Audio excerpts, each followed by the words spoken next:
Good afternoon students. ನಾನು Shivakumar Suryavanshi, present ಕ್ಲಾಸಸ್ಸನ್ನು ಮಾಡುವ ನಿಮಗೆ once again good afternoon. So ನಾವೀಗ ಸಮಾಜ ಅಧ್ಯಯನದಲ್ಲಿ ಸಮಾಜ ಪಾಠದಲ್ಲಿ ನಾವು 2 ಪಾಠಗಳನ್ನು ಮುಗಿಸ್ಕೊಂಡು ಈಗ 3ನೇ ಪಾಠಕ್ಕೆ ಬಂದಿದ್ದೇವೆ ನಾವು. ಅದರಲ್ಲಿ ನಂತರ ವಿಶೇಷವಾಗಿ ಈಗ ನಾವು ಸಮಾಜ ಅಧ್ಯಯನದಲ್ಲಿ 3ನೇ ಪಾಠಕ್ಕೆ ಬಂದಿದ್ದೀವಿ. ಭಾರತದಲ್ಲಿ ಬ್ರಿಟಿಷ್ ಆಳ್ವಿಕೆಯ ಪರಿಣಾಮಗಳಂಥೇಳಿ 1ನೇ ಪಾಠ. 2ನೇ ಪಾಠದಲ್ಲಿ 1ನೇ ಪಾಠದಲ್ಲಿ ನಾವು ಪೋರ್ಚುಗೀಸರ ಆಗಮನ, ಅವರು ಯಾವ್ಯಾವ ರೀತಿ ನಮ್ಮ ದೇಶಕ್ಕೆ ಬಂದರು, ಯಾವ ಉದ್ದೇಶಕ್ಕಾಗಿ ಬಂದರು, ಯಾವ್ಯಾವ ರೀತಿ ತನ್ನ ವಸಾಹತುಗಳನ್ನು ಅವರು ಅಭಿವೃದ್ಧಿ ಪಡಿಸ್ಕೊತ ಬಂದರು, ಸ್ವಾಧೀನ ಮಾಡ್ಕೊತ ಬಂದರು, ಅದನ್ನೆಲ್ಲ ನಾವು 1ನೇ ಪಾಠದಲ್ಲಿ ನೋಡಿದ್ವಿ. 2ನೇ ಪಾಠದಲ್ಲಿ ಬ್ರಿಟಿಷರ ಒಂದು ಪ್ರಾಬಲ್ಯತೆಯನ್ನು ನೋಡಿದ್ದೀವಿ ನಾವು. ಅದೇ ರೀತಿ ಬ್ರಿಟಿಷರ ಪ್ರಾಬಲ್ಯತೆ ಮುಂದೆ ಫ್ರೆಂಚರು ಮತ್ತು ಡಚ್ಚರು ಅವರು ಬಲಹೀನರಾಗ್ತಾರೆ, ಅವರು ಮೂಲೆ ಗುಂಪಾಗ್ತಾರೆ ಅನ್ನೋಂಥ ವಿಷಯಗಳನ್ನು ನಾವು 2ನೇ ಅಧ್ಯಾಯದಲ್ಲಿ ನೋಡಿದ್ದೇವೆ. ಈಗ 3ನೇ ಅಧ್ಯಾಯದಲ್ಲಿ ನಾವು ಬ್ರಿಟಿಷ್ ಆಡಳಿತದ ಪರಿಣಾಮಗಳನ್ನು ನಾವು ಈಗ ನೋಡ್ತಾ ಇದ್ದೀವಿ. ಸೊ ಇದರಲ್ಲಿ ನಾವು ಮೊನ್ನೆವರೆಗೆ ನಾವು ಆಡಳಿತ ಮತ್ತು ನ್ಯಾಯಾಂಗ ವ್ಯವಸ್ಥೆಯನ್ನು ಅವರು ಜಾರಿಗೆ ತಂದಂಥ ವಿಷಯಗಳು ನೋಡಿದ್ದೀವಿ. ಅದರಲ್ಲಿ ವಿಶೇಷವಾಗಿ ನಾಗರಿಕ ಸೇವೆಗಳು, ನ್ಯಾಯಾಲಯದ ವ್ಯವಸ್ಥೆ ಅಥವಾ ಪೊಲೀಸ್ ವ್ಯವಸ್ಥೆಯನ್ನು ಕೂಡ ನಾವು ಪೊಲೀಸ್ ವ್ಯವಸ್ಥೆ, ಸೈನ್ಯ ವ್ಯವಸ್ಥೆಗಳನ್ನು ನಾವು ನೋಡಿದ್ದೀವಿ ಮೊನ್ನೆ ಪಾಠದಲ್ಲಿ. ಅದೇ ರೀತಿ ನಾವೀಗ ಭೂ ಕಂದಾಯ ಮತ್ತು ಜಮೀನ್ದಾರಿ ಪದ್ಧತಿ ಬಗ್ಗೆ ನಾವು ನೋಡ್ಕೋಬೇಕಾಗಿದೆ. ಭೂ ಕಂದಾಯ ಮತ್ತು ಜಮೀನ್ದಾರಿ ಪದ್ಧತಿ ಬಗ್ಗೆ ನಾವು ಇವತ್ತು ಅಭ್ಯಾಸ ಮಾಡೋಣ.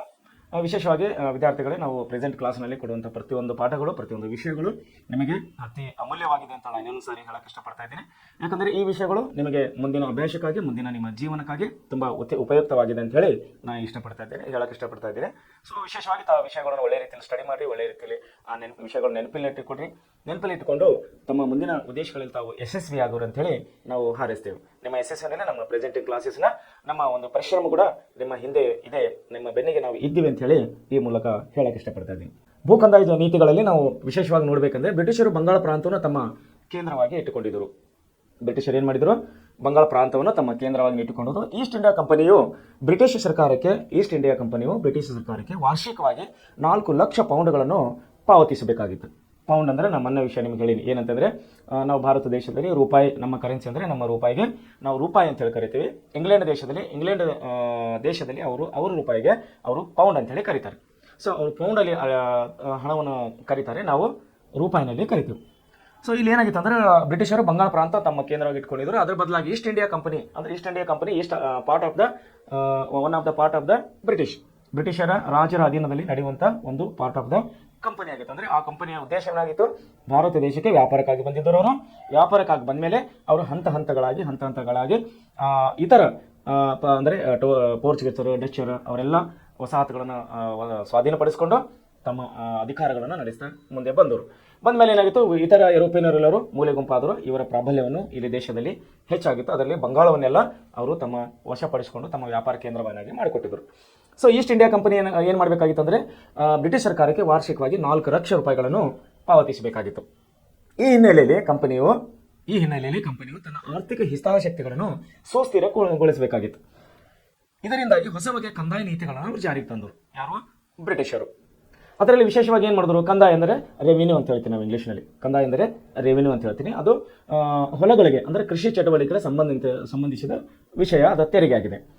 ಅದು ಯಾವ ರೀತಿ ಆಗಿರುತ್ತೆ ಅಂದರೆ, ಖಾಯಂ ಜಮೀನ್ದಾರಿ ಪದ್ಧತಿ ಅನ್ನೋಂಥ ಒಂದು ಪದ್ಧತಿಯನ್ನು ಅವರು ಜಾರಿಗೆ ತಂದರು. ಪದ್ಧತಿ ಅಂದರೆ ಒಂದು ರೂಲ್ಸ್ ಅಥವಾ ಆ್ಯಕ್ಟ್ ಅಂತ ಹೇಳಿ ನಾವು ಹೇಳ್ತೀವಿ, ಅಥವಾ ಒಂದು ಕಾನೂನು ಅಂತಲೇ ಹೇಳ್ಬೋದು. ಬ್ರಿಟಿಷರು ಈ ಪದ್ಧತಿ ಯಾವುದು? ಭೂ ಕಂದಾಯ ನೀತಿಗಳನ್ನು ಜಾರಿಗೆ ತಂದಿದ್ದರು.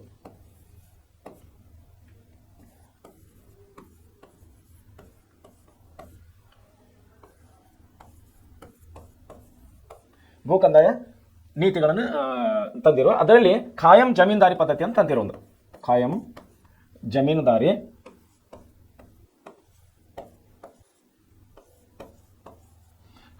ಜಮೀನ್ದಾರಿ ಪದ್ಧತಿ ಅನ್ನೋಂಥದ್ದು ಒಂದು ಪದ್ಧತಿ ಅಥವಾ ಒಂದು ಕಾನೂನನ್ನು ಬ್ರಿಟಿಷರು ಭಾರತದಲ್ಲಿ ಜಾರಿಗೆ ತಂದಿದ್ರು. ಏನಿದು ಖಾಯಂ ಜಮೀನ್ದಾರಿ ಪದ್ಧತಿ? ವಾರ್ಷಿಕವಾಗಿ ನಿರ್ದಿಷ್ಟ ಕಂದಾಯದ ಹಣವನ್ನು, ವಾರ್ಷಿಕ ಅಂದರೆ ಒಂದು ವರ್ಷಕ್ಕೆ ಅಂದಂಗೆ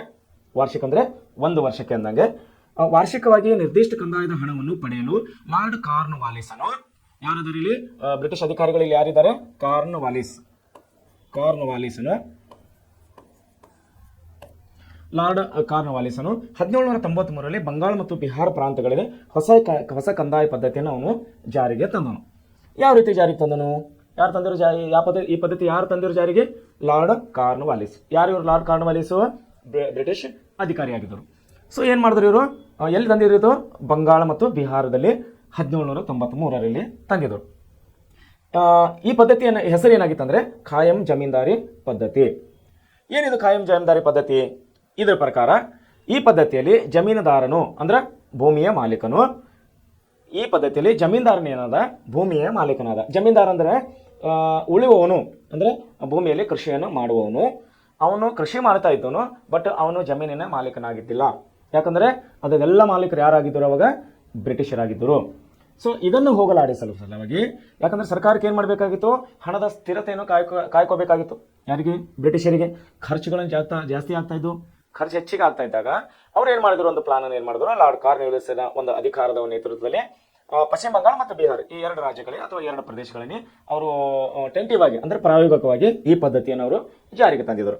ಈ ಪದ್ಧತಿ ಏನು ಹೇಳ್ತಾ ಇದೆ ಅಂದರೆ ಜಮೀನ್ದಾರನು ಭೂ ಮಾಲೀಕನಾಗ್ತಾ ಇದ್ದನು. ಇಲ್ಲಿ ಯಾರು ಜಮೀನು ಅಂದರೆ ಯಾರು ಭೂಮಿಯನ್ನು ಉಳುಮೆ ಮಾಡ್ತಾ ಇದ್ದವರು, ಯಾರು ಒಕ್ಕಲ್ತರ ಕೃಷಿಯನ್ನು ಮಾಡ್ತಾ ಇದ್ದವರು, ಅವರು ಜಮೀನಿನ ಮಾಲೀಕರಾಗ್ತಾ ಇದ್ದವರು.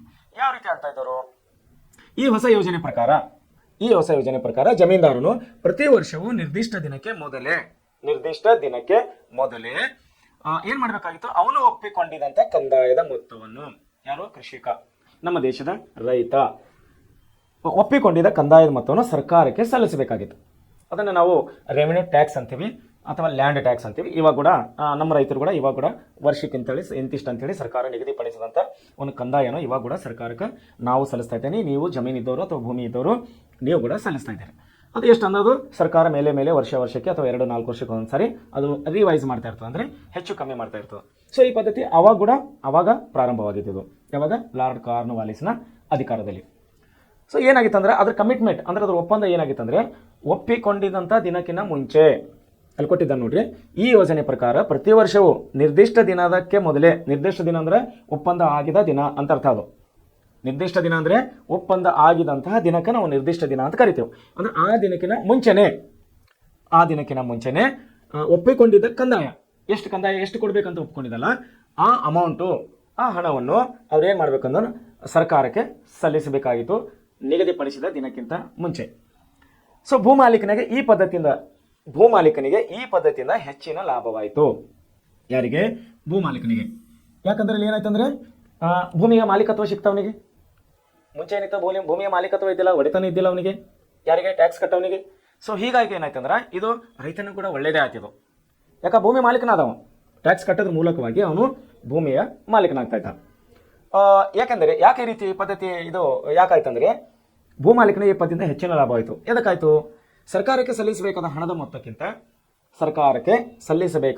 ಮೊತ್ತಕ್ಕಿಂತ ಹೆಚ್ಚಿಗೆ ವಸೂಲು ಮಾಡಿದ ಹಣವನ್ನು ಅವನೇ ಇಟ್ಟುಕೊಳ್ಳಬಹುದಾಗಿತ್ತು. ನೋಡಿ, ಸರ್ಕಾರಕ್ಕೆ ಸಲ್ಲಿಸಬೇಕಾದಂಥ ಹಣ ಮೊತ್ತಕ್ಕಿಂತ ಹೆಚ್ಚಿಗೆ ವಸೂಲು ಮಾಡಿದಂಥ ಹಣವನ್ನು ಅವನೇ ಇಟ್ಟುಕೊಳ್ಳಬಹುದಾಗಿತ್ತು. ಬರಗಾಲ, ಅನಾವೃಷ್ಟಿ, ಅತಿವೃಷ್ಟಿ, ಅನಾವೃಷ್ಟಿ ಅಂತೇನು ಅಂದರೆ ಮಳೆಯಲ್ಲಿ 2 ವಿಧದ ಮಳೆಗಳು ನಾವು ಕಾಣ್ತಾ ಇರ್ತೀವಿ. ಅತಿವೃಷ್ಟಿ ಅಂದರೆ ಅತಿ ಹೆಚ್ಚಾಗಿ ಮಳೆ ಬಿದ್ದು ಬೆಳೆ ಹೋಗುವಂಥದ್ದು ನಾವು ಅತಿವೃಷ್ಟಿ ಅಂತೀವಿ. ಅನಾವೃಷ್ಟಿ ಅಂದ್ರೆ ಮಳೆ ಬಾರದೇ ಇದ್ದಾಗ ಅಥವಾ ಪ್ರಮಾಣಕ್ಕಿಂತ ಅಂದರೆ ಬೆಳೆಗಳಿಗೆ ಎಷ್ಟು ನೀರು ಬೇಕು ಅದಕ್ಕಿಂತ ಕಡಿಮೆ ಪ್ರಮಾಣದ ಮಳೆ ಬಿದ್ದಾಗ ಬೆಳೆಗಳು ನಾಶವಾಗ್ತವೆ. ನಾಶವಾದಾಗ ಅದನ್ನು ನಾವು ಅನಾವೃಷ್ಟಿ ಅಂತ ಹೇಳಿ ಕರಿತೀವಿ. ಸೊ ಅನಾವೃಷ್ಟಿ ಅಥವಾ ವಿಪರೀತ ಮಳೆ ಅಂದರೆ ಅತಿವೃಷ್ಟಿ. ಅಲ್ಲಿ ಮೂಲೆಯಲ್ಲಿ ಕೊಟ್ಟಿದ್ದಾರೆ ನೋಡಿ, ಅತಿವೃಷ್ಟಿ ಅಂತ ಹೇಳಿ. ಅತಿವೃಷ್ಟಿ ಮತ್ತು ಅನಾವೃಷ್ಟಿ ಕಾರಣದಿಂದ ಕಂದಾಯವನ್ನು ವಸೂಲು ಮಾಡಲು ಸಾಧ್ಯವಾಗದೆ ಸರ್ಕಾರಕ್ಕೆ ಸಲ್ಲಿಸಬೇಕಾದ ಹಣ ಮೊತ್ತವನ್ನು ನಿಲ್ಲಿಸಲಾಗದಿದ್ದರೆ ಬ್ರಿಟಿಷ್ ಸರ್ಕಾರವು ಭೂಮಿಯ ಒಡೆತನವನ್ನು ಅವನಿಂದ ಕಸಿದುಕೊಳ್ತಾ ಇತ್ತು. ಯಾರಿಂದ? ರೈತನಿಂದ. ಅಂದ್ರೆ ಏನ್ ಮಾಡ್ಬೇಕಾಗಿತ್ತು? ಕಂಡೀಷನ್ ಇತ್ತಂದ್ರೆ ಒಪ್ಕೊಂಡಂತ ದಿನಕ್ಕೊಂದು ಕಟ್ಟಬೇಕಾಗಿತ್ತು. ಮಳೆ ಹೆಚ್ಚಾದರೂ ಕೂಡ ಕಮ್ಮಿ ಆದರೂ ಕೂಡ ಬ್ರಿಟಿಷರಿಗೆ ಸಂಬಂಧ ಇಲ್ಲ, ದುಡ್ಡು ಕಟ್ಟೇಬೇಕಾಗ್ತಿತ್ತು. ಒಂದೆರಡು ರೈತನಿಗೆ ದುಡ್ಡು ಕಟ್ಲಾಕಾಗಿಲ್ಲ, ಟ್ಯಾಕ್ಸ್ ಕಟ್ಲಾಕಾಗಿಲ್ಲ, ಕಂದಾಯ ಕಟ್ಲಾಕಾಗಿಲ್ಲ ಅಂದ್ರೆ ಸರ್ಕಾರ ಏನ್ ಮಾಡ್ತಾ ಇತ್ತು? ಅವನ ಭೂಮಿಯು ಅವನ ಒಡೆತನದಿಂದ ತನ್ನ ಅಧಿಕಾರಕ್ಕೆ ತೊಗೊತಾ ಇತ್ತು. ಯಾರು? ಬ್ರಿಟಿಷ್ ಸರ್ಕಾರ. ಸೊ ಏನಾಯ್ತು ಅಂದ್ರೆ ಭೂಮಿಯನ್ನು ಕಸಿದುಕೊಳ್ತಾ ಇತ್ತು ಅಂದ್ರೆ ಅವ್ರಲಿಂದ ತನ್ನ ಹೆಸರಿಗೆ ಆ ಜಮೀನನ್ನು ಮಾಡ್ಕೊತಾ ಇತ್ತು. ಯಾಕಂದ್ರೆ ಅವರು ಟ್ಯಾಕ್ಸ್ ಕಟ್ಟಿಲ್ಲ ಅಂತೇಳಿ ಅವರಿಗೆ ಕಾರಣವನ್ನು ನೀಡಲಾಗ್ತಾ ಇತ್ತು. ಕಾರಣ ಟ್ಯಾಕ್ಸ್ ಯಾಕೆ ಕಟ್ಟಿಲ್ಲಪ್ಪ ಸರ್? ಅತಿವೃಷ್ಟಿ ಆಗಿದೆ, ಮಳೆ ಬಂದಿಲ್ಲ, ಬೆಳೆ ಬೆಳೆದಿಲ್ಲ ಅಂತ ಹೇಳಿದ್ರು ಅವ್ರು ಕೇಳಂಗಿಲ್ಲ. ಸರ್ ಮಳೆ ತುಂಬಾ ಮಳೆ ಆಗಿದೆ, ಬೆಳೆ ಕೊಚ್ಕೊಂಡೋಗಿದೆ, ನಮ್ಗೆ ಬೆಳೆದೇನು ಫಸಲ ತೆಗಿಲಕ್ಕಾಗಿಲ್ಲ, ಹೊಲದ ರಾಶಿನೇ ಮಾಡಿಲ್ಲ, ಮತ್ತು ನಮ್ಮ ಕಡೆ ದುಡ್ಡಿಲ್ಲ ಸರ್, ನಾವು ಮುಂದಿನ ವರ್ಷ ಕಟ್ತೀವಿ ಅಂದವ್ರು ಕೂಡ ಅವರು ಕೇಳೋರಿಲ್ಲ. ಸೊ ಅತಿವೃಷ್ಟಿ ಅನಾವೃಷ್ಟಿ, ಮಳೆ ಹೆಚ್ಚಾದರೂ ಅವ್ರಿಗೆ ಸಂಬಂಧ ಇಲ್ಲ, ಮಳೆ ಕಡಿಮೆ ಆದರೂ ಕೂಡ ಅವರಿಗೆ ಸಂಬಂಧ ಇಲ್ಲ. ಅವರು ಒಪ್ಪಿಕೊಂಡಿದ್ದ ದಿನಕ್ಕೆ, ಕಮಿಟ್ಮೆಂಟ್ ಅಂದರೆ ಒಪ್ಪಂದವಾದಂಥ ದಿನಕ್ಕೆ ಅಥವಾ ಅದಕ್ಕಿಂತ ಮುಂಚೆನೇ ಕಂದಾಯವನ್ನು ಸಲ್ಲಿಸಬೇಕಾಗಿತ್ತು. ಒಂದು ವೇಳೆ ಸಲ್ಲಿಸಲಾಗಿಲ್ಲ ಅಂದರೆ ಬ್ರಿಟಿಷ್ ಸರ್ಕಾರ ಏನು ಮಾಡ್ತಾ ಇತ್ತು, ನಮ್ಮ ರೈತರಿಂದ, ನಮ್ಮ ಕೃಷಿಕರಿಂದ ಭೂಮಿಯನ್ನು ಅವರ ಹೆಸರಿಗೆ ಮಾಡ್ಕೋತಾ ಇತ್ತು. ಸೊ ಏನಾಯ್ತು, ಈ ಪದ್ಧತಿಯಿಂದ ಬ್ರಿಟಿಷರು ಮತ್ತು ಜಮೀನ್ದಾರರಿಗೆ ಲಾಭವಾಯಿತೇ ವಿನಾ ರೈತರಿಗಾಗಲಿಲ್ಲ.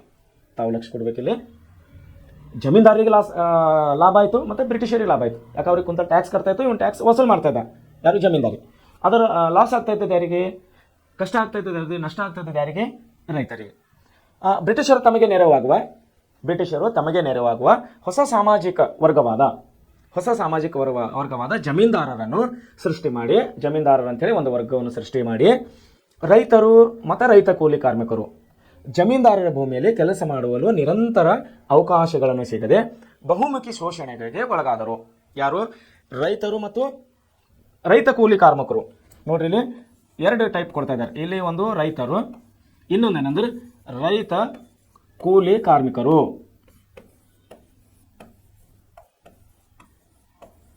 ರೈತರು ಮತ್ತು ರೈತ ಕೂಲಿ ಕಾರ್ಮಿಕರು ಜಮೀನ್ದಾರರ ಭೂಮಿಯಲ್ಲಿ ಕೆಲಸ ಮಾಡಲು ನಿರಂತರ ಅವಕಾಶಗಳನ್ನು ಸಿಗದೇ ಇದ್ದಾಗ ಬಹುಮುಖಿ ಶೋಷಣೆಗೆ ಒಳಗಾಗ್ತದಂದ್ರೆ ಆದರೆ ಕಷ್ಟದಲ್ಲಿ ಬೀಳ್ತಾ ಇದ್ದವರು, ಅತಂತ್ರ ಸ್ಥಿತಿಯಲ್ಲೇ ಬದುಕನ್ನು ಕಳೆಯಬೇಕಂತ ಅವರಿಗೆ ಪರಿಸ್ಥಿತಿನೇ ಬಂದಿತ್ತು. ಈ ಪದ್ಧತಿಯು, ಯಾವ ಪದ್ಧತಿ, ಈ ಜಮೀನ್ದಾರಿ ಪದ್ಧತಿಯನ್ನು ಬಹುಮುಖಿ ಶೋಷಣೆಗೆ ಈ ಪದ್ಧತಿ ಕ್ರಮೇಣ, ಅಂದರೆ ಮುಂಚೆಯಲ್ಲಿ ಸ್ಟಾರ್ಟ್ ಮಾಡಿದ್ರು ಬಂಗಾಳ ಮತ್ತು ಬಿಹಾರದಲ್ಲಿ ಮಾತ್ರ ಅವರು ಪ್ರಾರಂಭ ಮಾಡಿದರು. ಕ್ರಮೇಣವಾಗಿ ಅಂದರೆ ಹಂತ ಹಂತವಾಗಿ ಅವ್ರು ಏನು ಮಾಡಿದ್ರು, ಒರಿಸ್ಸಾ, ಆಂಧ್ರ ಪ್ರದೇಶ ಮತ್ತು ವಾರಣಾಸಿ ಪ್ರಾಂತಗಳಿಗೆ ಈ ಪದ್ಧತಿನ ಅವರು ವಿಸ್ತರಣೆ ಮಾಡಿದ್ರು. ಯಾಕೆ ವಿಸ್ತರಣೆ ಮಾಡಿದ್ರು, ಅದರಿಂದ ಬ್ರಿಟಿಷ್ ಸರ್ಕಾರಕ್ಕೆ ಲಾಭ ಆಗ್ತಾ ಇತ್ತು ಮತ್ತು ಜಮೀನ್ದಾರಿ ಕೂಡ ಲಾಭ ಆಗ್ತಾ ಇತ್ತು.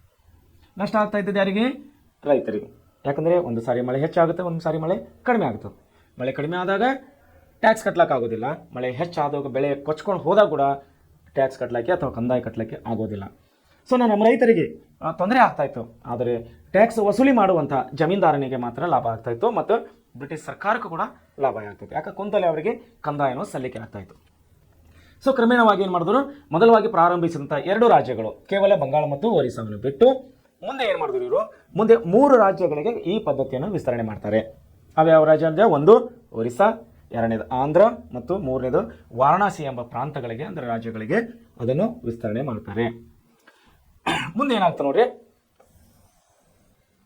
ಇನ್ನೊಂದು ಪದ್ಧತಿಯನ್ನು ಅವರು ಜಾರಿಗೆ ತರ್ತಾರೆ. ಖಾಯಂ ಜಮೀನ್ದಾರಿ ಪದ್ಧತಿ ಅಂತಂದರು. ಇನ್ನೊಂದು ಏನು ಪದ್ಧತಿ ತಂದರು ಅಂದರೆ ಮಹಲ್ದಾರಿ ಪದ್ಧತಿ ಅಂತೇಳಿ ಇನ್ನೊಂದು ಪದ್ಧತಿಯನ್ನು ಅವರು ಜಾರಿಗೆ ತರ್ತಾ ಇದ್ದಾರೆ. ಮಹಲ್ದಾರಿ ಪದ್ಧತಿ ಏನಿದು, ಮಹಲ್ದಾರಿ ಪದ್ಧತಿ ಅನ್ನೋದು ತಾವು ನೋಡಬೇಕು. ಉತ್ತರ ಪ್ರದೇಶ, ಮಧ್ಯಪ್ರದೇಶ ಮತ್ತು ಅನೇಕ ರಾಜ್ಯಗಳಲ್ಲಿ, ಪಂಜಾಬ್ ಮತ್ತು ದೆಹಲಿ ಪ್ರಾಂತಗಳಲ್ಲಿ ಮಹಲ್ಲುಗಳೇ ಸಾಮೂಹಿಕ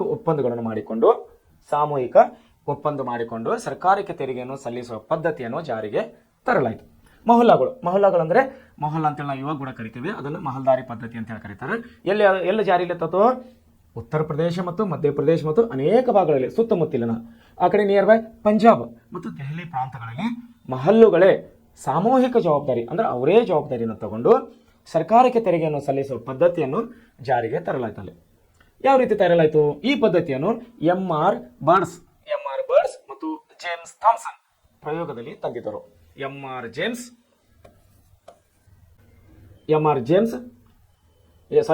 ಬರ್ಡ್ಸ್, ಜೇಮ್ಸ್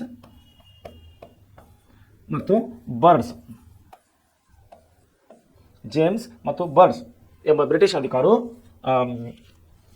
ಜೇಮ್ಸ್ ಅನ್ನೋ ಇಬ್ಬರ ಬ್ರಿಟಿಷ್ ಅಧಿಕಾರಿಗಳು ಈ ಪದ್ಧತಿಯನ್ನು ಪ್ರಾಯೋಗಿಕವಾಗಿ ಅಂದರೆ ಪ್ರಾಕ್ಟಿಕಲಿ ಟೆಸ್ಟ್ ಆಗಿ ಮಾಡೋಣ ಅಂತ ಹೇಳಿ ಇವ್ರು ಏನು ಮಾಡಿದ್ರು, ಈ ಮೇಲೆ ಕಂಡಂಥ ಕೆಲವು ಪ್ರದೇಶಗಳ ಉತ್ತರ ಪ್ರದೇಶ, ಮಧ್ಯಪ್ರದೇಶ, ಪಂಜಾಬ್ ಮತ್ತು ದೆಹಲಿ ಪ್ರಾಂತಗಳಲ್ಲಿ ಈ ಮಹಲ್ಲುಗಳ ಪದ್ಧತಿಯನ್ನು ಜಾರಿಗೆ ತಂದರು. ಮಹಲ್ ಎಂದರೆ ತಾಲೂಕ ಎಂದು ಅರ್ಥ. ಮಹಲ್ ಅಂದರೆ ನೋಡ್ರಿ,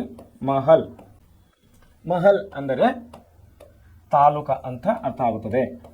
ತಾಲೂಕು ಅಂದರೆ ಯಾವುದು, ಈಗ ನಾವು ಧಾರವಾಡ ತಾಲೂಕಿನಲ್ಲಿ ಇದ್ದೀವಿ. ಧಾರವಾಡ ಅನ್ನಂತ ಒಂದು ತಾಲೂಕ, ಒಂದು ಕಂದಾಯ ಕ್ಷೇತ್ರ. ಈ ಕಂದಾಯ ಕ್ಷೇತ್ರದ ಏನಾಗಿತ್ತಂದ್ರೆ, ಮಹಲ್ ಎಂದರೆ ತಾಲೂಕ ಎಂದು ಅರ್ಥ. ಈ ಪ್ರಾಂತದಿಂದ ಅಂದರೆ ಮಹಲ್ ಪ್ರಾಂತದಿಂದ ಅಥವಾ ತಾಲೂಕಾ ಪ್ರಾಂತದಿಂದ ಪ್ರಾಂತಕ್ಕೆ ಈ ಪದ್ಧತಿಯನ್ನು ಅನುಷ್ಠಾನದಲ್ಲಿ ವ್ಯತ್ಯಾಸಗಳಿದ್ದವು. ಎಕ್ಸಾಂಪಲ್ ಉದಾಹರಣೆಗಾಗಿ ಹೇಳಬೇಕು, ಈಗ ನಮ್ಮ ಕರ್ನಾಟಕ ರಾಜ್ಯದಲ್ಲಿ ನಿಯರ್ ಬೈ 172 ತಾಲೂಕುಗಳಿವೆ, 178 ತಾಲೂಕುಗಳಿವೆ. ಈ ಸರ್ಕಾರ ಒಂದು ಆದೇಶ ಏನಾದರೂ ಹೊರಡಿಸಿದೆ ಅಂದರೆ 178 ತಾಲೂಕುಗಳಿಗೆ ಒಂದೇ ರೀತಿಯಾದಂಥ ತಾಲೂಕು ಪದ್ಧತಿಯನ್ನು ಜಾರಿಗೆ ತರಲಾಗುತ್ತದೆ. ಎಲ್ಲಿ? ನಮ್ಮ ಪ್ರಜಾಪ್ರಭುತ್ವದಲ್ಲಿ ಎಲ್ಲ ತಾಲೂಕುಗಳಿಗೆ ಒಂದೇ ಕಾನೂನು ಅಂದಂಗೆ. ಬಟ್ ಅಲ್ಲೇನಾಗಿತ್ತು ಅಂದರೆ ಜೇಮ್ಸ್ ಮತ್ತು ಬರ್ಡ್ ಸಂಬಾರೋ ನೇತೃತ್ವದಲ್ಲಿ ಏನು ಪದ್ಧತಿ ಜಾರಿಗೆ ತಂದಿದ್ದರು, ಯಾವುದು? ಮಹಲ್ದಾರಿ ಪದ್ಧತಿ. ಅಲ್ಲಿ ತಾಲೂಕಲ್ಲಿಂದ ತಾಲೂಕಿಗೆ ಪದ್ಧತಿಗಳನ್ನು ಬೇರೆ ಬೇರೆ ಆಗಿರ್ತಿದ್ದವು. ಧಾರವಾಡಕ್ಕೆ ಬೇರೆ, ಅಳ್ನಾವರಕ್ಕೆ ಬೇರೆ, ಕಲ್ಗಟ್ಟಿಗೆ ಬೇರೆ, ಹೀಗೆ ಬೇರೆ ಬೇರೆ ತಾಲೂಕುಗಳಿಗೆ ಬೇರೆ ಬೇರೆ ಪದ್ಧತಿ, ಬೇರೆ ಬೇರೆ ಭಾಗವಾಗಿ ಅವರ ಪದ್ಧತಿಯನ್ನು ಜಾರಿಗೆ ತಂದಿದ್ದರು. ಏನು ತಂದಿದ್ದರು? ಅನುಷ್ಠಾನ ವ್ಯತ್ಯಾಸಗಳು. ದೊಡ್ಡ ಮತ್ತು ಸಣ್ಣ ಪ್ರಮಾಣದ ಜಮೀನ್ದಾರರು ನೋಡಿರಿ, ಪ್ರಾಂತ್ಯದಿಂದ ಪ್ರಾಂತ್ಯಕ್ಕೆ ಈ ಪದ್ಧತಿಯನ್ನು ಅನುಷ್ಠಾನದಲ್ಲಿ ವ್ಯತ್ಯಾಸಗಳಿದ್ದವು. ಯಾವ ರೀತಿ ವ್ಯತ್ಯಾಸ ಇದೆ? ದೊಡ್ಡ ಮತ್ತು ಸಣ್ಣ ಪ್ರಮಾಣದ ಜಮೀನ್ದಾರರು ಈ ಪದ್ಧತಿಯ ಭಾಗವಾಗಿದ್ದರು. ಈ ಪದ್ಧತಿಯಲ್ಲಿ ದೊಡ್ಡ ಮತ್ತು ಸಣ್ಣ ಜಮೀನ್ದಾರು ಅಂದ್ರೆ ಹೇಳಿ ನಿಮಗೆ ಟ್ಯಾಕ್ಸ್ ಕಲೆಕ್ಟರ್ಸ್, ಅಂದರೆ ಟ್ಯಾಕ್ಸನ್ನು ಸುಂಕ ವಸೂಲಿಕೆಯನ್ನು ಮಾಡುವವರು ಜಮೀನ್ದಾರರು ಆಗಿದ್ದರು ಅವಾಗ.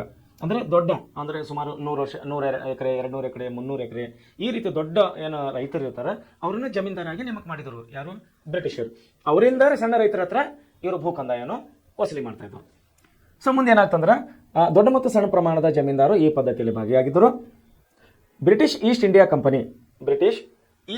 ಕಂಪನಿ ಸರ್ಕಾರದ ಅಧಿಕಾರಿಗಳು ಜಮೀನಲ್ಲಿ ಆಗುವ ಉತ್ಪಾದನೆಗಿಂತಲೂ ಹೆಚ್ಚಿನ ಮೊತ್ತದ ವಾರ್ಷಿಕ ಪಾವತಿಗಳನ್ನು ನಿರ್ಧರಿಸಿದ್ದರಿಂದ ಅನೇಕ ಜಮೀನ್ದಾರರು ತಮ್ಮ ಭೂ ಮಾಲೀಕತ್ವವನ್ನು ಕಳೆದುಕೊಂಡರು.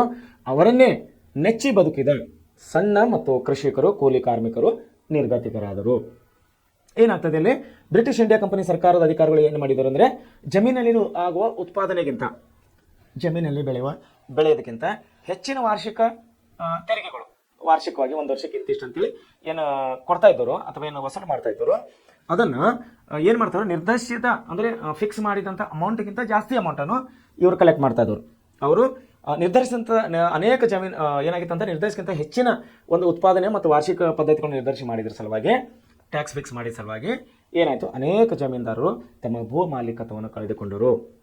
ಅವರನ್ನೇ ನೆಚ್ಚಿದ, ಅಂದರೆ ದೊಡ್ಡ ಜಮೀನ್ದಾರನು ನೆಚ್ಚಿದಂಥ ಸಣ್ಣ ರೈತರು, ಅಂದರೆ 5 ಎಕರೆ, 2 ಎಕರೆ, 3 ಎಕರೆ ಜಮೀನಿರೋರು, ಮತ್ತು ಭೂಮಿನೇ ಇಲ್ಲದಂಥ ಕೂಲಿ ಕಷ್ಟ ಮಾಡಿ ರೈತ ಕಾರ್ಮಿಕರು ಏನು ನಾವು ಹೇಳ್ತೀವಿ, ಆ ರೈತ ಕಾರ್ಮಿಕರು ಏನಾಗಿತ್ತು? ನಿರ್ಧರಿಕರಾದರು. ಅಂದರೆ ಬೀದಿಗೆ ಬಂದರು ಅಥವಾ ಕಷ್ಟದಾಗ ಬಿದ್ದರು, ದುಃಖ ಅವರಿಗೆ ಬಂತು ಅಂತೇಳಿ ನಾವು ಈ ಮೂಲಕ ಹೇಳ್ಬೋದು. ಆಮೇಲೆ ಏನಾಯ್ತಂದ್ರೆ ಇದೆಲ್ಲ ಈ ಪದ್ಧತಿಯಾಗಿ ಏನು ನಡೀತಾಯಿತ್ತು? ಮಹಲ್ದಾರಿ ಪದ್ಧತಿಯಲ್ಲಿ ಈ ಪ್ರಕಾರ ನಡೀತಾ ಇತ್ತು. ಮುಂಚೆ ಏನಿತ್ತದು? ಖಾಯಂ ಜಮೀನ್ದಾರಿ ಪದ್ಧತಿ ಇತ್ತು. ಈಗೇನಾಗಿದೆ? ಮಹಲ್ದಾರಿ ಪದ್ಧತಿ ಬಂತು. ಈಗ ನೋಡಿ, ಇದೇನಾಗಿತ್ತು? ಇಲ್ಲಿ ಒಂದು ಖಾಯಂ ಜಮೀನ್ದಾರಿ ಪದ್ಧತಿ ತಂದಿರು, ಆಮೇಲೆ ಏನು ಮಾಡಿದ್ರು? ಮಹಲ್ದಾರಿ ಪದ್ಧತಿ ಜಾರಿಗೆ ತಂದಿರು. ಈಗ ಇನ್ನೊಂದು ಪದ್ಧತಿ ತರ್ತಾ ಇದ್ದಾರೆ ಅವ್ರು ಜಾರಿಗೆ, ಏನಂತಂದ್ರೆ ರೈತವಾರಿ ಪದ್ಧತಿ ಅಂತೇಳಿ. ರೈತವಾರಿ ಪದ್ಧತಿ ಏನಿದು? ರೈತವಾರಿ ಪದ್ಧತಿ ಯಾವ ರೀತಿ ಇದು ವರ್ಕ್ ಮಾಡ್ತಾ ಇತ್ತು, ಯಾವ ರೀತಿ ಕೆಲಸ ಮಾಡ್ತಾ ಇತ್ತು ಅನ್ನೋದು ನಾವೀಗ ನೋಡೋಣ. ರೈತವಾರಿ ಪದ್ಧತಿಯಲ್ಲಿ ಏನಾಗ್ತಾ ಇತ್ತು ಅಂತಂದರೆ, ರೈತವಾರಿ ಪದ್ಧತಿಯನ್ನು ಮೊದಲಿಗೆ ಒಂದು ಪ್ರಾಯೋಗಿಕವಾಗಿ ಬಾರಾಮಹಲ್ ಪ್ರಾಂತದಲ್ಲಿ ಇವರು ಪ್ರಾರಂಭ ಮಾಡಿದರು. 1792ರಲ್ಲಿ ಬಾರಾಮಹಲ್ ಎಂಬಂಥ ಒಂದು ಪ್ರಾಂತದಲ್ಲಿ ಈ ರೈತವಾರಿ ಪದ್ಧತಿಯನ್ನು ಬ್ರಿಟಿಷ್ ಅಧಿಕಾರಿಗಳು ಜಾರಿಗೆ ತಂದಿದರು. ಏನು ಹೇಳ್ತಾ ಇತ್ತು ರೈತವಾರಿ ಪದ್ಧತಿ? 1792ರಲ್ಲಿ ಅಲೆಕ್ಸಾಂಡರ್ ರೀಡ್ ಎನ್ನುವನು ಈ ಪದ್ಧತಿಯನ್ನು ಜಾರಿಗೆ ತಂದನು. ಯಾರು ತಂದಿದ್ರು? ಅಲೆಕ್ಸಾಂಡರ್ ರೀಡ್ ಅನ್ನುವಂಥ ಬ್ರಿಟಿಷ್ ಅಧಿಕಾರಿಯು ರೈತವಾರಿ ಪದ್ಧತಿ ಅನ್ನುವಂಥದ್ದು ಬಾರಾಮಹಲ್ ಎಂಬ ಪ್ರಾಂತದಲ್ಲಿ 1792ರಲ್ಲಿ ಜಾರಿಗೆ ತಂದಿದನು. ಈ ಪದ್ಧತಿಯನ್ನು ಥಾಮಸ್ ಮನ್ರೋ, ಇನ್ನೊಬ್ಬ ಬ್ರಿಟಿಷ್ ಅಧಿಕಾರಿ ಥಾಮಸ್ ಮನ್ರೋ, ಮದ್ರಾಸ್ ಮತ್ತು ಮೈಸೂರು ಪ್ರಾಂತಗಳಲ್ಲಿ 1801ರಲ್ಲಿ ಜಾರಿಗೆ ತಂದಿದರು. ಬಾರಾಮಹಲ್ ಪ್ರಾಂತದಲ್ಲಿ ಯಾರು ಜಾರಿಗೆ ತಂದಿದರು? ಅಲೆಕ್ಸಾಂಡರ್ ರೀಡ್ ಅನ್ನೋರು 1792ರಲ್ಲಿ ಬಾರಾಮಹಲ್ ಎಂಬ ಪ್ರಾಂತದಲ್ಲಿ ಜಾರಿಗೆ ತಂದಿದರು. ಆಮೇಲೆ ಥಾಮಸ್ ಮನ್ರೋ ಅನ್ನೋರು ಬ್ರಿಟಿಷ್ ಅಧಿಕಾರಿ. ಇವರು ಯಾವ ಪ್ರಾಂತದಲ್ಲಿ ಜಾರಿಗೆ ತಂದಿದ್ರು ಈ ರೈತವಾರಿ ಪದ್ಧತಿ ಅನ್ನೋದು? ಒಂದು ಮದ್ರಾಸು ಮತ್ತು ಮೈಸೂರು ಪ್ರಾಂತಗಳಲ್ಲಿ 1801ರಲ್ಲಿ, ಅಂದರೆ 1801ರ ನಂತರ ದಕ್ಷಿಣ ಭಾರತದಲ್ಲಿ, ಅಂದರೆ ಮದ್ರಾಸ್ ಮತ್ತು ಮೈಸೂರು ಪ್ರಾಂತಗಳಲ್ಲಿ ಬರ್ತವೆ, ದಕ್ಷಿಣ ಭಾರತದಲ್ಲಿ ಬರ್ತವೆ, ಇಲ್ಲಿ ಇವರು ಜಾರಿಗೊಳಿಸಿದರು. ಈ ಕಾಲಘಟ್ಟದಲ್ಲಿಯೇ ಈ ಪ್ರಾಂತಗಳ ಬಹುತೇಕ ಪ್ರಭಾಗಗಳು, ಈ ಕಾಲಘಟ್ಟದಲ್ಲಿ ಅಂದರೆ ಈ ಒಂದು ಇಶ್ವಿಯಲ್ಲಿ ಅಥವಾ ಈ ಒಂದು ಸಮಯದಲ್ಲಿ ಬಹುತೇಕ ಪ್ರಾಂತಗಳೇನಾದವು ಬ್ರಿಟಿಷ್ ಈಸ್ಟ್ ಇಂಡಿಯಾ ಕಂಪನಿಯ ಆಡಳಿತಕ್ಕೆ ಒಳಪಟ್ಟಿದ್ದು ಮುಖ್ಯ ಕಾರಣವಾಗಿತ್ತು. ಈ ಪದ್ಧತಿಯ ಪ್ರಕಾರ ಸರ್ಕಾರ ಮತ್ತು ರೈತನ ನಡುವೆ ನೇರ ಸಂಪರ್ಕವನ್ನು ಕಲ್ಪಿಸಲಾಯಿತು. ಯಾವ ಪದ್ಧತಿ ಪ್ರಕಾರ? ರೈತವಾರಿ ಪದ್ಧತಿ ಪ್ರಕಾರ ರೈತರು ಮತ್ತು ಸರ್ಕಾರ ಅಂದರೆ ಬ್ರಿಟಿಷ್ ಸರ್ಕಾರ ಇವರಿಬ್ಬರ ಮಧ್ಯೆ ನೇರವಾಗಿ ಅಂದರೆ direct contact to farmers and British government, direct farmer to British government and ಅವರ ಫಾರ್ಮರ್ಸ್, ನಮ್ಮ ರೈತರು ಮತ್ತು ಬ್ರಿಟಿಷ್ ಸರ್ಕಾರದ ಮಧ್ಯೆ ನೇರವಾಗಿ ಇದೇನೇನಪ್ಪ ಅಂದರೆ ಸಂಪರ್ಕ ಕಲ್ಪಿಸುವ ಉದ್ದೇಶವಾಗಿ ಈ ರೈತವಾರಿ ಪದ್ಧತಿಯನ್ನು ಅವರು ಜಾರಿಗೆ ತಂದಿದ್ದರು. ಭೂಮಿಯನ್ನು ಉಳುಮೆ ಮಾಡುತ್ತಿದ್ದವನು ಅದರ ಮಾಲೀಕನೆಂದು ಸರ್ಕಾರ ಮಾನ್ಯ ಮಾಡಿತು. ಯಾರು ಯಾವ ಭೂಮಿಯನ್ನು ಉಳುಮೆ ಮಾಡುತ್ತಿದ್ದಾನೋ, ಯಾವ ಭೂಮಿಯಲ್ಲಿ ಯಾವ ರೈತನು ಒಕ್ಕಲ್ತನ ಮಾಡ್ತಾ ಇದ್ದಾನೋ ಅಥವಾ ವ್ಯವಸಾಯ ಮಾಡ್ತಾ ಇದ್ದಾನೋ ಆ ಭೂಮಿಯನ್ನು ಅವನದೇ, ಆ ವ್ಯಕ್ತಿಗೆ ಸಂಬಂಧಪಟ್ಟಿದ್ದು, ಆ ರೈತನಿಗೆ ಸಂಬಂಧಪಟ್ಟಿದ್ದು ಅಂಥೇಳಿ ಸರ್ಕಾರ ಅಂದರೆ ಯಾರು ಬ್ರಿಟಿಷ್ ಸರ್ಕಾರವು ಮಾನ್ಯ ಮಾಡಿತ್ತು. ಅವನೇ ನೇರವಾಗಿ ತಾನು ಕೃಷಿ ಭೂಮಿಯಲ್ಲಿ ಪಡೆದ ಉತ್ಪನ್ನದ 50% ಭಾಗವನ್ನು ಕಂದಾಯ ರೂಪದಲ್ಲಿ ಸರ್ಕಾರಕ್ಕೆ ಸಲ್ಲಿಕೆ ಮಾಡಬೇಕಾಗಿತ್ತು. ನೋಡಿ 50% ಅಂದರೆ 10 ಚೀಲಗಳನ್ನು ಬೆಳೆ ಬೆಳೆದರೆ 50% ಅಂದರೆ 10 ಚೀಲಗಳನ್ನು ಅವನ ಹೊಲದಲ್ಲಿ ಬೆಳೆ ಬೆಳೆದರೆ ಅದರಲ್ಲಿ 5 ಚೀಲಗಳನ್ನು 10 -5 50% ಅಂದಾಗ 50% ಅಂದರೆ 50% ಅಂದರೆ 10ರಲ್ಲಿ 5 ಚೀಲವನ್ನು ಸರ್ಕಾರ ಕೊಡಬೇಕಾಗಿತ್ತು, 5 ಚೀಲಗಳನ್ನು ರೈತ ತನ್ನ ಹೊಟ್ಟೆಪಾಡಿಗೆ ಇಟ್ಕೋಬೇಕಾಗಿತ್ತು. ಭೂ ಕಂದಾಯ ರೂಪದ 50% ಸರ್ಕಾರಕ್ಕೆ ಸಲ್ಲಿಸಬೇಕಾಯಿತು. ಕಂದಾಯವನ್ನು 30 ವರ್ಷಗಳ ಅವಧಿಗೆ ನಿರ್ಧರಿಸಲಾಯಿತು. ಎಷ್ಟು ವರ್ಷದವರೆಗೆ ಮಾಡಿದಿರೋದು? 30 ವರ್ಷದವರೆಗೆ ಇದೇ ಪದ್ಧತಿನ ಜಾರಿಗೆ ಇರುತ್ತದೆ ಅಂಥೇಳಿ ಬ್ರಿಟಿಷ್ ಸರ್ಕಾರವು ಆವಾಗ ಈ ಪದ್ಧತಿಯನ್ನು ಜಾರಿಗೆ ತಂತು. ಎಲ್ಲೆಲ್ಲಂದರೆ ಬಾರಾಮಹಲ್, ಉತ್ತರ ಭಾರತದಲ್ಲಿ ಬಾರಾಮಹಲ್ 1792ರಲ್ಲಿ ಪ್ರಾರಂಭ ಮಾಡಿದರು ಅಲೆಕ್ಸಾಂಡರ್ ರೀಡನ್ ಅವರು, ಬ್ರಿಟಿಷ್ ಅಧಿಕಾರಿ. ದಕ್ಷಿಣ ಭಾರತದಲ್ಲಿ ಮದ್ರಾಸ್, ಮೈಸೂರು ಪ್ರಾಂತಗಳಲ್ಲಿ ಸರ್ ಥಾಮಸ್ ಮನ್ರೋ ಅನ್ನೋರು 1801ರ ನಂತರ ಅಂದರೆ ಅಲ್ಲಿ ಉತ್ತರ ಭಾರತದಲ್ಲಿ ಪ್ರಾಯೋಗಿಕವಾಗಿ ಪ್ರಾರಂಭಿಸಿದ ಈ ಪದ್ಧತಿಯ ಸಾಧಕ ಬಾಧಕಗಳನ್ನು ಅಲ್ಲಿನ ಒಂದು ಪರಿಸ್ಥಿತಿಯನ್ನು ನೋಡಿಕೊಂಡು ಇವನು 1801ರಲ್ಲಿ ಈ ಪದ್ಧತಿಯನ್ನು ಜಾರಿಗೆ ತಂದ. ಈ ಪದ್ಧತಿಯಲ್ಲಿ ಏನಾಗ್ತೈತೆ ಅನ್ನೋದು 50% ಅಂದರೆ 50% ಸುಂಕವನ್ನು ರೈತನು ಬೆಳೆದಂಥ ಭೂಮಿಯಲ್ಲಿ ಬೆಳೆದಂಥ ಪ್ರತಿಶತ 50ರಷ್ಟು ಭಾಗವನ್ನು ಸರ್ಕಾರಕ್ಕೆ ತೆರಿಗೆಯಾಗಿ ಅವನು ಸಲ್ಲಿಸಬೇಕಾಗುತ್ತೆ. 50% ಅಂತ ನಮಗೆ ಗೊತ್ತಿದೆ. ಒಂದು 10 ಚೀಲ ಬೆಳೆದರೆ ಅದರಲ್ಲಿ 5 ಚೀಲಗಳನ್ನು ಸರ್ಕಾರಕ್ಕೆ ಕೊಡಬೇಕಾಗಿತ್ತು. 5 ಚೀಲ ಬೆಳೆಯನ್ನು ಅವನು ತನ್ನ ಉಪಜೀವನಕ್ಕೆ ಇಟ್ಕೋಬೇಕಾಗಿತ್ತು. ಈ ಪದ್ಧತಿಯನ್ನು ಎಷ್ಟು ವರ್ಷವರೆಗೆ ಅವರು ಕಾಂಟ್ಯಾಕ್ಟ್ನಲ್ಲಿ ಇಟ್ಟಿದ್ರು, ಒಪ್ಪಂದದಲ್ಲಿ ಇಟ್ಟಿದ್ರು ಅಂದರೆ 30 ವರ್ಷಗಳ ಅವರಿಗೆ ಈ ಪದ್ಧತಿಯನ್ನು ಜಾರಿಗೆ ಇಟ್ಟಿದ್ದರು. ನಂತರ ಅದನ್ನು ಪರಾಮರ್ಶೆಗೂ ಒಳಪಡಿಸಬಹುದಾಗಿತ್ತು. ಅಂದರೆ ಬ್ರಿಟಿಷರು ಪ್ರತಿಯೊಂದು ಕಾನೂನುಗಳು ಯಾವ ರೀತಿ ಮಾಡ್ತಾ ಇದ್ದಾರೆ ಅಂದರೆ ಅವರಿಗೆ ಯಾವ ರೀತಿ ಬೇಕು ಆ ರೀತಿಯನ್ನು ಅವರು ಮಾರ್ಪಾಡು ಮಾಡಿಕೊಳ್ಳಬಹುದು. ಮುಂದೆ ಬಂದು ಆ ವರ್ಷವನ್ನು ಮುಗಿದ ಮೇಲೆ ಅಥವಾ ಆ ಇಯರನ್ನು ಮುಗಿದ ಮೇಲೆ ಅವರಿಗೆ ಬೇಕಾದಂಗೆ ತನ್ನ ಕಾನೂನುಗಳನ್ನು ಅವರು ಚೇಂಜ್ ಮಾಡ್ಕೊಳ್ಳೋಕ್ಕೆ ಒಂದು ಆಪ್ಷನ್ ಅಂದರೆ ಒಂದು ಅವಕಾಶಗಳನ್ನು ಪ್ರತಿಯೊಂದು ಪದ್ಧತಿಯಲ್ಲಿ ಅವರು ಇಟ್ಕೊತ ಬರ್ತಾ ಇದ್ದಾರೆ. ಸೊ ರೈತವಾರಿ ಪದ್ಧತಿಯಲ್ಲಿ ಕೂಡ ಅದೇ ಇಟ್ಟಿದ್ದಾರೆ ಅವರು. ನೋಡಪ್ಪ 30 ವರ್ಷ ನಿಮಗೆ ಈ ಭೂಮಿ ಕೊಡ್ತಾ ಇದ್ದೀವಿ, 50% ಟ್ಯಾಕ್ಸನ್ನು ನಮಗೆ ಕಟ್ಟಬೇಕು. 50% ಅಂದರೆ ನಿಮ್ಮ ಹೊಲದಲ್ಲಿ 10 ಚೀಲ ಬೆಳೆದ್ರೆ 5 ಚೀಲ ನಮಗೆ ಕೊಡಬೇಕು, 5 ಚೀಲ ನೀವು ಇಟ್ಕೋಬೇಕು. ಈ ಪದ್ಧತಿ ಕೇವಲ 30 ವರ್ಷ ಜಾರಿಯಲ್ಲಿರ್ತದೆ. 30 ವರ್ಷ ಆದಮೇಲೆ ನಾವು ಮತ್ತೆ ನಿಮ್ಗೆ ಆಮೇಲೆ ತಿಳಿಸ್ತೀವಿ ಏನು ಮಾಡಬೇಕು ಅನ್ನೋದು ನಾವು ನಿಮ್ಗೆ ಮತ್ತೆ ಆಮೇಲೆ ತಿಳಿಸ್ತೀವಿ ಅಂತೇಳಿ ರೈತರ ಜೊತೆ ಅವರು ಈ ಪದ್ಧತಿಯನ್ನು ಅವರು ಒಡಂಬಡಿಕೆ ಅಥವಾ ಒಪ್ಪಂದವನ್ನು ಮಾಡಿಕೊಂಡಿದ್ದರು. ಉತ್ತರ ಭಾರತದಲ್ಲಿ ಬಾರಾಮಹಲ್ ಎಂಬ ಕ್ಷೇತ್ರದಲ್ಲಿ ಮತ್ತು ದಕ್ಷಿಣ ಭಾರತದಲ್ಲಿ ಮೈಸೂರು ಮತ್ತು ಮದ್ರಾಸ್ ಪ್ರಾಂತಗಳಲ್ಲಿ ಈ ಪದ್ಧತಿಯನ್ನು ಅವರು ಜಾರಿಗೆ ತಂದಿದ್ದರು. ಸೊ ಇದರಿಂದ ಏನಾಗ್ತಾ ಇತ್ತಂದರೆ ಸಣ್ಣ ರೈತರಿಗೆ ತಮ್ಮ ಅಧೀನದಲ್ಲಿದ್ದ ಭೂಮಿಯನ್ನು, ಸಣ್ಣ ರೈತರಂದರೆ 2 ಎಕರೆ 1 ಎಕರೆ 3 ಎಕರೆ ಭೂಮಿ ಇದ್ದವರು ಸಣ್ಣ ಪ್ರಮಾಣದ ರೈತರಿಗೆ ಏನಾಗ್ತಾ ಇತ್ತು, ತಮ್ಮ ಅಧೀನದಲ್ಲಿದ್ದ ಭೂಮಿಯ ಮೇಲಿನ ಹಕ್ಕನ್ನು ನೀಡುತ್ತಾ ಇದ್ದರು. ನೋಡಿ ಮೇಲೆ ನೋಡಿದವನು ಏನಂದಿದ್ರು ಅವರು, ಉಳುವವನೇ. ಅನೇಕ ಜಮೀನ್ದಾರರು ತಮ್ಮ ಭೂಮಿಯನ್ನು ಕಳೆದುಕೊಂಡು ಅವರನ್ನೇ ನೆಚ್ಚಿದ ಬದುಕು ಸಣ್ಣ ಕೃಷಿಕರು ಏನಾಗಿದ್ದರು, ಅವರು ನಿರ್ಗತಿಕರಾಗಿದ್ದರು. ಮೇಲೆ ಏನಾಗಿತ್ತು ನಾವು ನೋಡಿದ್ದೀವಿ, ಯಾರ ರೈತನು ಭೂಮಿಯನ್ನು ಉಳುಮೆ ಮಾಡ್ತಾನೆ ಅವನೇ ಆ ಭೂಮಿಯ ಮಾಲೀಕನಾಗ್ತಾ ಇದ್ದ.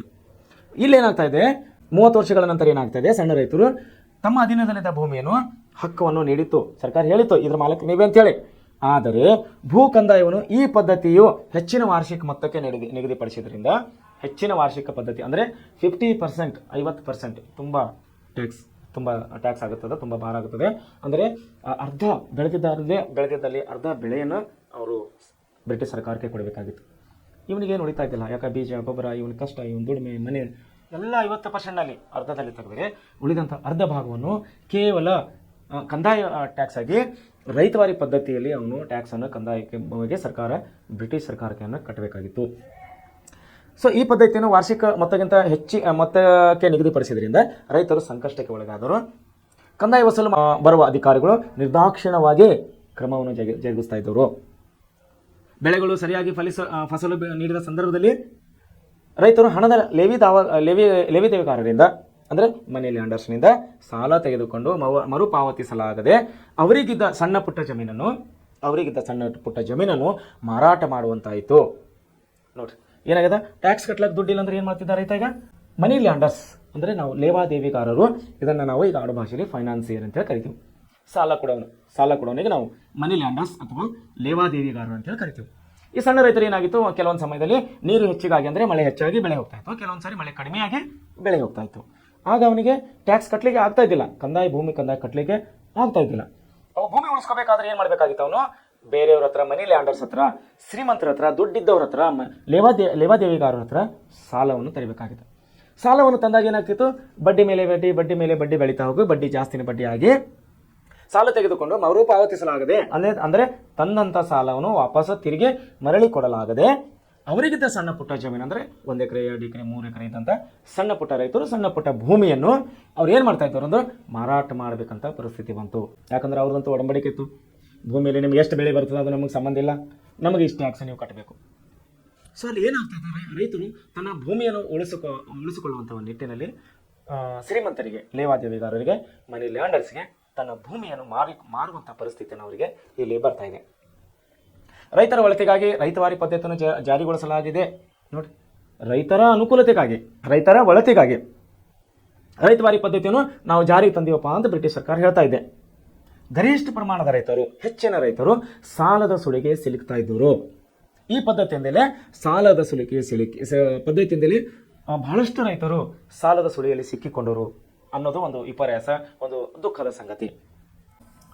ಚಾರ್ಲ್ಸ್ ಮೆಟ್ಕಾಫ್ ಹೇಳುವಂತೆ ಬ್ರಿಟಿಷ್ ಕಂದಾಯ ನೀತಿಗಳಿಂದ ಭಾರತದ ರೈತರು ಸಾಲದಲ್ಲೇ ಹುಟ್ಟಿ, ಸಾಲದಲ್ಲೇ ಬದುಕಿ, ಸಾಲದಲ್ಲೇ ಸತ್ತರು ಅನ್ನೋಂಥ ಮಾತನ್ನು ಯಾರು ಹೇಳ್ತಾ ಇದ್ದಾರೆ ಇಲ್ಲಿ? ಬ್ರಿಟಿಷ್ ಅಧಿಕಾರಿ ಚಾರ್ಲ್ಸ್ ಮೆಟ್ಕಾಫ್ ಅನ್ನೋನು ಈ ರೀತಿ ಹೇಳ್ತಾ ಇದ್ದಾನೆ. ಯಾಕಂದ್ರೆ ಅವ್ರಿಗೆ ಗೊತ್ತಿದೆ, ಈ ಮಕ್ಕಳು ರೈತರು ಸಾಲ ತೆಗಿಬೇಕು, ಸಾಲದಲ್ಲೇ ಹುಟ್ಟಬೇಕು, ಸಾಲದಲ್ಲೇ ಬೆಳಿಬೇಕು, ಸಾಲದಲ್ಲೇ ಸಾಯಬೇಕು. ಇವರು ಸಾಲ ಮಾತ್ರ ತೀರಂಗಿಲ್ಲ, ಇವರು ಜಮೀನು ಭೂಮಿ ಮಾತ್ರ ಕಳ್ಕೊತಾರೆ ಅನ್ನೋಂಥ ಆ ಪದ್ಧತಿ ಅಂದರೆ ರೈತವಾರಿ ಪದ್ಧತಿ ಮೂಲಕವಾಗಿ. ಯಾಕಂದ್ರೆ ಅಲ್ಲಿ ಏನಾಗ್ತಾಯಿತ್ತು, ಟ್ಯಾಕ್ಸ್ ಜಾಸ್ತಿ ಇತ್ತು. 50% ಟ್ಯಾಕ್ಸ್ ಅಂದರೆ ಪ್ರತಿಶತ 50% ಟ್ಯಾಕ್ಸನ್ನು ಭೂ ಕಂದಾಯ ರೂಪದಲ್ಲಿ ಅವರು ಬ್ರಿಟಿಷ್ ಸರ್ಕಾರಕ್ಕೆ ಸಲ್ಲಿಸಬೇಕಾಗಿತ್ತು. ಸೊ ಈ 50% ತುಂಬ ಹೊರೆಯಾದಂಥ ಟ್ಯಾಕ್ಸ್, ತುಂಬ ಹೊರೆಯಾದಂಥ ಕಂದಾಯ ಇದು. ಮುಂದೆ ಏನಾಯಿತು, ಈ ರೀತಿ ಮಾಡಿದ್ರಿಂದ ಏನಾಯಿತು, ಇದರ ಪರಿಣಾಮಗಳು ಏನಾದವು ಅನ್ನೋದನ್ನು ನಾವಿಲ್ಲಿ ನೋಡೋಣ. ರೈತರನ್ನು ಶೋಷಿಸುವ ಹೊಸ ಸಾಮಾಜಿಕ ವರ್ಗವಾದ ಜಮೀನ್ದಾರಿ ಸಮುದಾಯವು ಸೃಷ್ಟಿಯಾಯಿತು. ಯಾಕಂದ್ರೆ ಇಲ್ಲಿ ಏನಾಗ್ತಾ ಇತ್ತು, ಟ್ಯಾಕ್ಸ್ ಕಟ್ಟಿಲ್ಲ ಅಂದ್ರೆ ಮತ್ತೆ ದುಡ್ಡು ಟ್ಯಾಕ್ಸ್ ಕಟ್ಟಬೇಕಲ್ಲ, ಮತ್ತೆ ಟ್ಯಾಕ್ಸ್ ಕಟ್ಟಬೇಕು. ಹೊಲದಲ್ಲಿ ಬೆಳೆ ಬೆಳೆದಿಲ್ಲ ಅಂದ್ರೆ ಏನು ಮಾಡಬೇಕು, ಅವರು ಶ್ರೀಮಂತರ ಹತ್ರ ಸಾಲ ತರಬೇಕು. ಶ್ರೀಮಂತರ ಹತ್ರ ಸಾಲ ತರಬೇಕಂದ್ರೆ ಅವರು ಯಾವ ವರ್ಗ ಬೆಳೀತಲ್ಲಿ ಸಾಲ ಕೊಡುವಂಥ ವರ್ಗ, ದುಡ್ಡಿದ್ದವರು ಮನಿ ಲ್ಯಾಂಡರ್ಸ್ ನಾವೇನು ಹೇಳ್ತೀವಿ, ಆ ಒಂದು ವರ್ಗನೇ ಸೃಷ್ಟಿ ಆಗ್ತಲ್ಲಿ. ಯಾಕೆ ಸಾಲ ಕೊಡೋಕೆ ಬೇಕಲ್ಲ, ಸಾಲ ತಗೊಳ್ಳೋರಿದ್ದಾರೆ, ಸಾಲ ಕೊಡೋಕೆ ಒಂದೊಂದು ವರ್ಗ ಬೇಕಲ್ಲ. ಈ ವರ್ಗಕ್ಕೆ ಯಾರು ಸೇರಿಕೊಂಡರು? ದುಡ್ಡಿದ್ದವರು, ಶ್ರೀಮಂತರು, ಮನಿ ಲ್ಯಾಂಡರ್ಸ್ ಏನದಾರಲ್ಲ, ಈ ವರ್ಗಕ್ಕೆ ಸೇರಿಕೊಂಡು ಒಂದು ಹೊಸ ವರ್ಗನೇ ಇಲ್ಲಿ ಉದಯ ಆಗ್ತು. ಯಾವ ವರ್ಗ ಇಲ್ಲಿ? ಜಮೀನ್ದಾರಿ ಸಮುದಾಯ ವರ್ಗವನ್ನು ಸೃಷ್ಟಿ ಆಯ್ತು. ಇಲ್ಲಿ ಜಮೀನ್ದಾರರ ಶೋಷಣೆಗೆ ಒಳಗಾದ ರೈತರು ವಿವಿಧ ಬಗೆಯ ಸಂಕಷ್ಟಗಳಿಗೆ ಒಳಗಾದರು. ಇಲ್ಲಿ ಕ್ರಮೇಣ ಏನು ಮಾಡಿದ್ರು, ಅವರು ನಿರ್ಗತಿಕರಾದರು. ಯಾಕೆ ತುಂಬ ದೊಡ್ಡ ಪ್ರಮಾಣದ ಟ್ಯಾಕ್ಸನ್ನು ಅವರು ಕಟ್ಟುವಂಥ ಪರಿಸ್ಥಿತಿ ಅವರಿಗೆ ಬಂದಿತ್ತು. ಭೂಮಿ ಮಾರಾಟದ ವಸ್ತುವಾಯಿತು. ನೋಡಿ, ಅಲ್ಲಿವರೆಗೆ ಭೂಮಿ ಮಾರಾಟವನ್ನು ಮಾಡುವಂಥ ಪರಿಸ್ಥಿತಿ ಬಂದಿದ್ದಲ್ಲ ರೈತರಿಗೆ. ಯಾಕೆ ಟ್ಯಾಕ್ಸನ್ನು ಕಡಿಮೆ ಇತ್ತು ಮುಂಚೆ.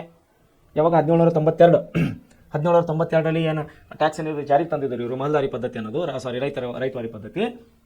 ಅದಕ್ಕಿಂತ ಮುಂಚೆ ಟ್ಯಾಕ್ಸ್ ಕಡಿಮೆ ಇತ್ತು. ಈ ರೈತವಾರಿ ಪದ್ಧತಿಯಲ್ಲಿ ಬಂದಾಗ ಏನಾಯಿತು, ಟ್ಯಾಕ್ಸನ್ನು ಹೆಚ್ಚು ಮಾಡೋಕ್ಕಾಯಿತು. 50% ಹೆಚ್ಚು ಮಾಡಿದ್ರು. ಇಲ್ಲಿ 50%, 10 ಚೀಲಗಳಿಗೆ 5 ಚೀಲಗಳನ್ನು ಸರ್ಕಾರ ಕೊಡಬೇಕಾಗಿತ್ತು. ಸೊ ಇದರಲ್ಲಿ ಏನಾದರೂ ಬಹಳಷ್ಟು ಸಣ್ಣ ರೈತರುಗಳು ತನ್ನ ಹೊಲಗಳನ್ನು ಮಾರಿಕೊಳ್ಳುವಂಥ ಪರಿಸ್ಥಿತಿ ಬಂತವ್ರಿಗೆ. ನಿರ್ಗತಿಕರಾದರು. ಕ್ರಮೇಣವಾಗಿ ಅವರು ನಿರ್ಗತಿಕರಂದ್ರೆ ನಿಮ್ಗೆ ಗೊತ್ತಲ್ಲ, ಗತಿ ಇಲ್ಲದವರಿಗೆ ನಾವು ನಿರ್ಗತಿಕರು ಅಂತೇಳಿ ನಾವು ಕರಿತೀವಿ. ಭೂಮಿ ಏನಾಯ್ತು, ಮಾರಾಟದ ವಸ್ತು ಆಯಿತು. ಇದನ್ನು ಪರಭಾರೆ ಅಥವಾ ಮಾರ್ಟ್ಗೇಜ್ ಅಂತೇವೆ ನಾವು. ಪರಭಾರೆ ಜಾಮೀನು ಇಡುವುದು, ಅಡವು ಇಡುವುದು, ಇದಕ್ಕೆ ನಾವೇನಂತೀವಿ, ಪರಭಾರೆ ಮಾಡಿ ಹಣವನ್ನು ಸಾಲವಾಗಿ ಪಡಬಹುದಾಗಿತ್ತು. ಭೂಮಿಯನ್ನು ಇನ್ನೊಬ್ಬರಿಗೆ ಸೇಲ್ ಮಾಡಿ ಅಂದರೆ ಮಾರಾಟ ಮಾಡಿ, ಅಥವಾ ಆ ಭೂಮಿಯನ್ನು ಇನ್ನೊಬ್ಬರ ಹತ್ರ ಅಡವು ಇಟ್ಟು, ಅಥವಾ ಮಾರ್ಟ್ಗೇಜ್ ಒಂದು ನಿರ್ದಿಷ್ಟವಾದಂಥ ಸಮಯ ಇರ್ತದೆ. ಆ ಸಮಯಕ್ಕೆ ನಿನ್ನ ಹತ್ರ ಇಷ್ಟು ದುಡ್ಡು ತೊಗೋತಾ ಇದ್ದೀನಪ್ಪ, ಈ ಭೂಮಿ ನಾನು ನಿನ್ನ ಹತ್ರ ಇಡ್ತಾ ಇದ್ದೀನಿ, ಈ ಸಮಯದಲ್ಲಿ ನಾನು ದುಡ್ಡು ಕೊಟ್ಟಿಲ್ಲ ಅಂದರೆ ಈ ಭೂಮಿ ನಿನಗೆ ಸಂಬಂಧಪಟ್ಟಿದ್ದು. ಕೆಲವೊಂದು ಹಳ್ಳಿಗಳಲ್ಲಿ ಇನ್ನೂಗಳಿದೆ, ಮುದ್ದತ್ತಿ ರಿಜಿಸ್ಟ್ರಿ. ಮುದ್ದತ್ತಿ ಅಂದರೆ ಇಷ್ಟು ಅದಕ್ಕೆ ಸಮಯ ಅಂತ ಅರ್ಥ. 3 ವರ್ಷ 5 ವರ್ಷ 4 ವರ್ಷ ಏನೋ ಮಾಡಿರ್ತಾರೆ.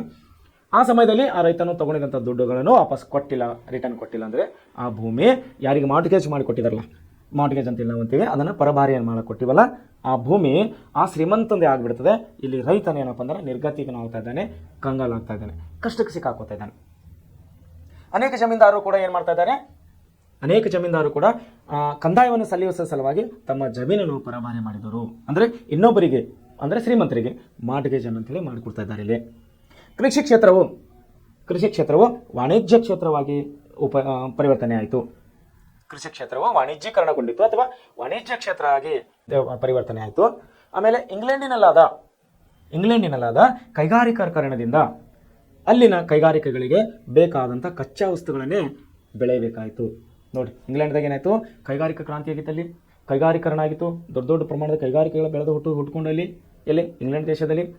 ಎಕ್ಸಾಂಪಲ್ ಬಟ್ಟೆ ಫ್ಯಾಕ್ಟ್ರಿಗಳು ಅದು. ಅಲ್ಲಿ ಬಟ್ಟೆ ಫ್ಯಾಕ್ಟ್ರಿ ಮಾಡ್ಬೇಕಂದ್ರೆ ಹತ್ತಿ ತಯಾರು ಮಾಡಬೇಕು, ಹತ್ತಿಲಿಂದ ಬಟ್ಟೆ ಮಾಡಬೇಕಲ್ಲ. ಸೊ ಅವಾಗೇನಾಯ್ತು, ಹತ್ತಿ ಬೆಳಿಬೇಕಾದ್ರೆ ಏನು ಮಾಡಿದ್ರು ಇವರು, ಅದಕ್ಕೆ ಸಂಬಂಧಿಸಿದಂಥ ಹತ್ತಿ ಬೆಳೆಯನ್ನೇ ಇವರು ಬೆಳೆಸಬೇಕಾಗಿತ್ತು. ಯಾಕಂದರೆ ಅವರಿಗೆ ಬೇಡವಾದಂಥ ವಸ್ತುಗಳನ್ನು ಇವರು ಹೊಲದಲ್ಲಿ ಬೆಳೆಸಿದರೆ ಆ ವಸ್ತುನ ಯಾರು ತಗೊಳ್ಳೋರು, ಎಲ್ಲಿ ಸೇಲ್ ಮಾಡೋದು, ಸೇಲ್ ಮಾಡಿ ದುಡ್ಡು ತಂದು ಮತ್ತೆ ಅವರಿಗೆ ಕಂದಾಯ ಕಟ್ಟಬೇಕಾಗಿತ್ತಲ್ಲ, ಭೂ ಕಂದಾಯ ಕಟ್ಟಬೇಕಾಗಿತ್ತು. ಸೊ ಅವ್ರು ಏನು ಮಾಡಿದ್ರು, ಅನೇಕ ಜಮೀನ್ದಾರ ಏನು ಮಾಡಿದ್ರು, ಕೈಗಾರೀಕರಣದಿಂದ, ಇಂಗ್ಲೆಂಡಿನಲ್ಲಾದ ಕೈಗಾರೀಕರಣದಿಂದ ಅನೇಕ ಅಲ್ಲಿನ ಕೈಗಾರಿಕೆಗೆ ಬೇಕಾದಂಥ ಕಚ್ಚಾ ವಸ್ತುಗಳನ್ನೇ ಇವರು ಬೆಳೆಯಬೇಕಾಯಿತು. ಹಣದ ಲೇವಿಗಾರರು ಇಲ್ಲಿ ಬಲಿಷ್ಠರಾದರು. ಹಣದ ಲೇವಿಗಾರರು ಅಂದರೆ ದುಡ್ಡಿನ ವ್ಯವಹಾರ ಮಾಡೋರು, ಸಾಲದ ವ್ಯವಹಾರ ಮಾಡೋರು, ಸಾಲ ಕೊಡುವವರು ಇಲ್ಲಿ ಬಲಿಷ್ಠರಾಗ್ತಾರೆ. ಮತ್ತು ನಮ್ಮ ರೈತ ಬಡವರು ಅಂದರೆ ಸಣ್ಣ ರೈತರು ಮತ್ತು ರೈತ ಕೂಲಿ ಕಾರ್ಮಿಕರು. ಸಣ್ಣ ರೈತರು ಅಂದರೆ ಹೇಳಿನಲ್ಲ, 2-3 ಎಕರೆ 4 ಎಕರೆ ಜಮೀನು ಅಂತವರು ನಾವು ಸಣ್ಣ ರೈತರು ಅಂತ ಹೇಳಿ ಕರಿತೀವಿ. ಮತ್ತು ರೈತ ಕೂಲಿ ಕಾರ್ಮಿಕರು ಅಂದರೆ ಹೊಲನೇ ಇಲ್ಲದಂಥವ್ರು, ಭೂಮಿನೇ ಇಲ್ಲದಂಥವ್ರು, ಬಾಡಿಗೆ ಭೂಮಿ ಪಡೆದು ರೈತ ಮಾಡೋರು ಅಥವಾ ಕೂಲಿ ಕಷ್ಟ ಮಾಡಿ ಜೀವನವನ್ನು ಸಾಗಿಸುವಂಥ ರೈತರಿಗೆ ನಾವು ರೈತ ಕೂಲಿ ಕಾರ್ಮಿಕರು ಅಂತೇಳಿ ನಾವು ಕರಿತೀವಿ. ಸೊ ಇಲ್ಲೇನಾಗ್ತಾ ಇದೆ, ಒಂದು ಸಣ್ಣ ರೈತರು ಕೂಡ ಬೀದಿಗೆ ಬರ್ತಾ ಇದ್ದಾರೆ ಮತ್ತು ರೈತ ಕೂಲಿ ಕಾರ್ಮಿಕರು ಕೂಡ ಬೀದಿಗೆ ಬರ್ತಾ ಇದ್ದಾರೆ, ತನ್ನ ಜಮೀನುಗಳನ್ನು ಮಾರಾಟ ಮಾಡಿಕೊಳ್ತಾ ಇದ್ದಾರೆ. ಆದರೆ ಇಲ್ಲಿ ಬಲಿಷ್ಠರಾಗ್ತಾ ಇದ್ದವರು ಯಾರು, ಲೇವಾದೇವಿಗಾರರು, ಹಣದ ವ್ಯವಹಾರ ಮಾಡುವವರು, ಸಾಲ ಕೊಡುವವರು, ಮನಿ ಲ್ಯಾಂಡರ್ಸ್ ಮತ್ತು ಮಾರ್ಟ್ಗೇಜ್ ಮಾಡುವಂಥವ್ರು ಅಥವಾ ಭೂಮಿ ಪರಭಾರೆಯನ್ನು ಮಾಡುವಂಥವ್ರು ಕೂಡ ಇಲ್ಲಿ ಪ್ರಬಲರಾಗ್ತಾ ಇದ್ದಾರೆ, ಬಲಿಷ್ಠರಾಗ್ತಾ ಇದ್ದಾರೆ. ಮತ್ತು ಇಲ್ಲಿ ಸಣ್ಣ ಕೃಷಿಕರು ಮತ್ತು ಕೃಷಿ ಕಾರ್ಮಿಕರು ಇಲ್ಲಿ ತೊಂದರೆಯಲ್ಲಿ ಸಿಕ್ಕಾಕೊಳ್ತಾ ಇದ್ದಾರೆ. ಸೊ ಈ ರೀತಿ ಭೂಮಿಯ ಒಂದು ಭೂ ಕಂದಾಯವನ್ನು ಅಥವಾ ಜಮೀನ್ದಾರಿ ಪದ್ಧತಿಯನ್ನು ಬ್ರಿಟಿಷರು ಇಲ್ಲಿಗೆ ಜಾರಿಗೆ ತಂದಿದ್ದರು. ಏನು ತಂದಿದ್ರು ಅವರು, ಒಂದು ಖಾಯಂ ಜಮೀನ್ದಾರಿ ಪದ್ಧತಿಯನ್ನು ಜಾರಿಗೆ ತಂದರು. ಎರಡನೇದಾಗಿ ಮಹಲ್ ಪದ್ಧತಿ ಅಂದರೆ ತಾಲೂಕು ವೈಸ್ ಕಂದಾಯವನ್ನು ವಸೂಲು ಮಾಡುವಂಥ ಪದ್ಧತಿಯನ್ನು ತಂದರು. ಮೂರನೇದಾಗಿ ರೈತವಾರಿ ಪದ್ಧತಿಯನ್ನು ಕೂಡ ಇವರು ಜಾರಿಗೆ ತಂದರು. ಸೊ ಹಂತವಾಗಿ ಯಾವ್ಯಾವ ಅವರು ಪದ್ಧತಿಗಳನ್ನು, ಯಾವ ಕಾನೂನುಗಳನ್ನು ಜಾರಿಗೆ ತರ್ತಾ ಇದ್ದಾರೆ, ಪ್ರತಿಯೊಂದು ಪದ್ಧತಿಗಳು, ಪ್ರತಿಯೊಂದು ಕಾನೂನುಗಳು ಅವರಿಗೆ ಅನುಕೂಲವಾದ ಹಾಗೆ ಅವರು ಜಾರಿಗೆಯನ್ನು ತರ್ತಾ ಇದ್ದಾರೆ. ಯಾರು, ಬ್ರಿಟಿಷರು. ಇಲ್ಲಿ ಕಷ್ಟಕ್ಕೆ ಬೀಳ್ತಾ ಇದ್ದವನು ಸಣ್ಣ ಕಾರ್ಮಿಕ, ಕೂಲಿ ಕಾರ್ಮಿಕ ಮತ್ತು ಸಣ್ಣ ರೈತನು ಇಲ್ಲಿ ಕಷ್ಟಕ್ಕೆ ಬೀಳ್ತಾ ಇದ್ದಾನೆ.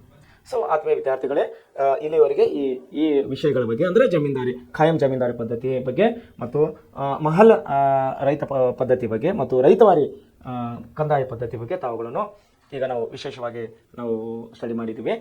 ಬರುವಂಥ ದಿನಗಳಲ್ಲಿ ನಾಳೆಯಿಂದ ನಾವು ಆಧುನಿಕ ಶಿಕ್ಷಣದ ಆರಂಭ ಅನ್ನುವಂಥ ಪಾಠವನ್ನು ನಾವು ನೋಡೋಣ.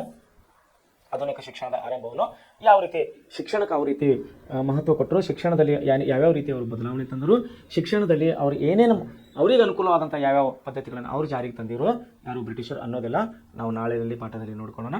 ಸೊ ವಿಶೇಷವಾಗಿ ವಿದ್ಯಾರ್ಥಿಗಳೇ, ನಾವು ಹೇಳುವಂಥ ಪ್ರತಿಯೊಂದು ಪಾಠಗಳು, ಪ್ರತಿಯೊಂದು ವಿಷಯಗಳು ತಾವು ಒಳ್ಳೆ ರೀತಿಯಲ್ಲಿ ಗಮನದಲ್ಲಿಟ್ಟು ಕೇಳಬೇಕು, ಒಳ್ಳೆ ರೀತಿಯಲ್ಲಿ ನೆನಪಿನಲ್ಲಿ ಇಟ್ಟುಕೊಳ್ಳಬೇಕು. ಯಾಕಂದರೆ ಈ ಪ್ರೆಸೆಂಟ್ ಕ್ಲಾಸ್ನಲ್ಲಿ ಹೇಳುತ್ತಿರುವ ನಿಮಗೆ ಪ್ರತಿಯೊಂದು ವಿಷಯಗಳು ನಿಮಗೆ ಮುಂದಿನ ಅಭ್ಯಾಸ ಮತ್ತು ಮುಂದಿನ ಜೀವನಕ್ಕೆ ಅತಿ ಉಪಯುಕ್ತವಾಗಿವೆ ಅಂಥೇಳಿ ನಾನು ಇನ್ನೊಂದು ಸಾರಿ ನಿಮಗೆ ಇಷ್ಟಪಡ್ತಾ ಇದ್ದೀನಿ. ಸೊ ದಯಮಾಡಿ ವಿದ್ಯಾರ್ಥಿಗಳು ಈ ವಿಷಯಗಳನ್ನು ತಾವೆಲ್ಲರೂ ಒಳ್ಳೆ ರೀತಿಯಲ್ಲಿ ಸ್ಟಡಿ ಮಾಡಿ ತಾವು ಒಬ್ಬ ಯಶಸ್ವಿ ವಿದ್ಯಾರ್ಥಿ ಆಗಬೇಕಂತೇಳಿ ನಾನು ಹಾರೈಸ್ತೇನೆ. So thank you. ಇಲ್ಲಿ ಪಾಠವನ್ನು ಇಲ್ಲಿಗೆ ನಿಲ್ಲಿಸ್ತಾ ಇದ್ದೀನಿ. Once again thank you.